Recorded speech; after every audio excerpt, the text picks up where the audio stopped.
Hey YouTube, this is the Trendy Socialite. I hope all is well with you. This is a brief part 2 to the Guiding Me series installment that I just did about how to get over a breakup. If you haven't seen that video first, check it out. I will post a link to it below. Okay, so the other part of getting over a breakup is to create a support system around you. I'm actually going to do a separate video on creating a support system, but in essence, I feel like one of the things that also needs to happen when you are getting over a breakup is to tell someone. You don't have to tell a whole lot of people. As a matter of fact, I advise against it because if your friends are like my friends, they do have sort of that lynch mob mentality. And, you know, my girls travel with bricks in their cars, and some of them have dark vehicles. So, you know, to avoid catching cases and stuff like that, although, you know, my cousin is a lawyer and stuff. And so, you know, I can at least, you know, get probation. No, anyway. um, but one of the things that I think the enemy sometimes tries to do to us as Christian women, especially, is to sort of make us ashamed of the end of a relationship. All kinds of thoughts may go through our mind. We may feel to a degree that it's our fault, or that we could have done something to prevent it, or, you know, something along those lines. Or, you know, maybe depending on how you broke up with that person or how the relationship ended, maybe that person made you feel that way. Maybe they said some things to you that were mentally abusive or emotionally abusive. And that doesn't mean that they necessarily have to call you out of your name or, you know, degrade you in that way. But there are some very subtle manipulative things that people can say to you that's still abuse, because it doesn't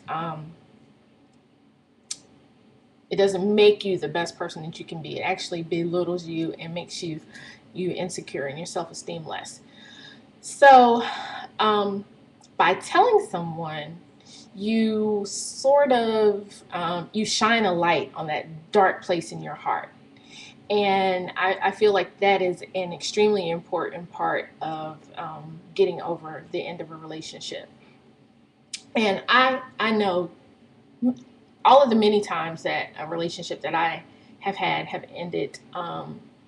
At first, I try to keep it a secret, and, you know, I try to handle it myself. You know, I'm a big girl, I'm a grown woman, I can handle this by myself.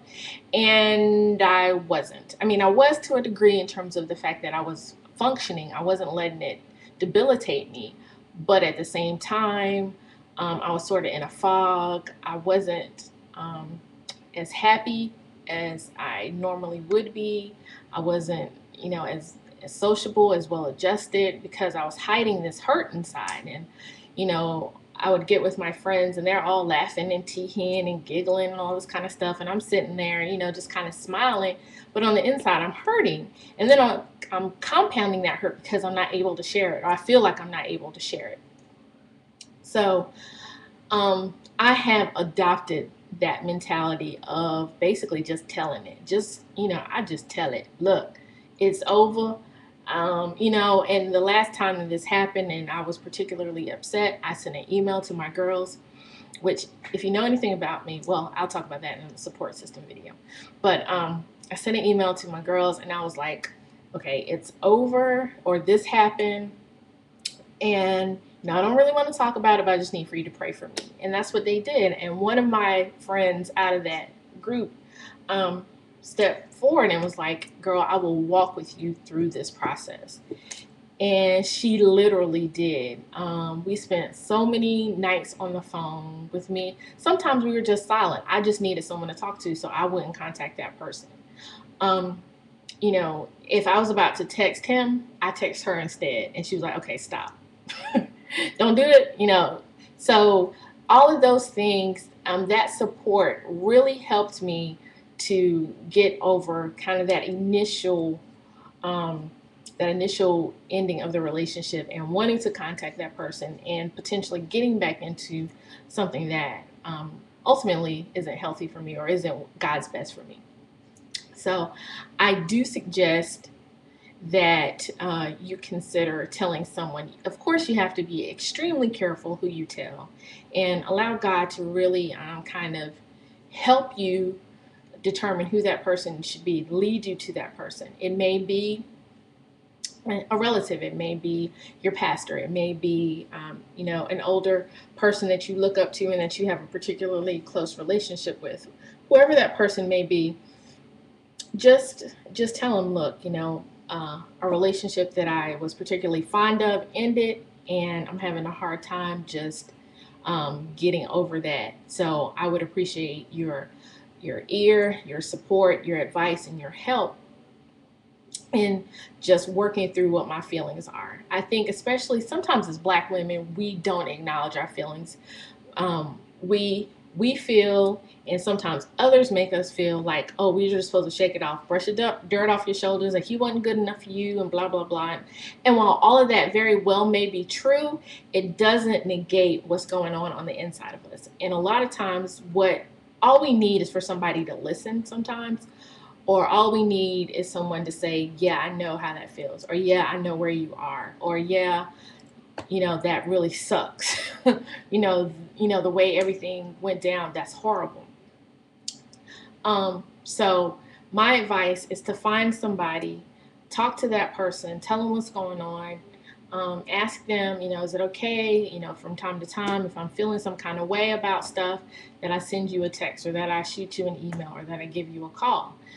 Chances are, if they're any sort of, friend of yours at all, if they care about you at all, they will gladly accept, because they won't want to see you suffer. They don't want to see you stagnant. They don't want to see you not grow in your relationship with the Lord, in your relationship with others, and become bitter. And I think that's probably a really good reason to do this, is so that you don't become bitter. So don't get with any bitter people during this process. And you know who the bitter people are in your life. So don't get with bitter people during this process at all. That is only going to just like stagnate your process. You need to get with people that either are supportive of relationships in general, or are in healthy relationships, because they're going to be the ones to tell you that, no, all men aren't dogs. No, there are some caring men out there for you. There is a man that God has for you out there, and those sorts of things, if you desire marriage and companionship, and long-term companionship and things of that nature. So I do suggest that you find a person, if you have gone through a breakup, or you're going through a breakup, or you feel like you're getting ready to go through a breakup, find someone that you can talk to about it, and that person will literally sort of hand walk you through that process until you get to a point where you feel sort of stable and you regain your footing emotionally, as it relates to your own heart, your own feelings about that person, but just in general. I hope that this has been helpful. Please leave your comments, your questions, and things below.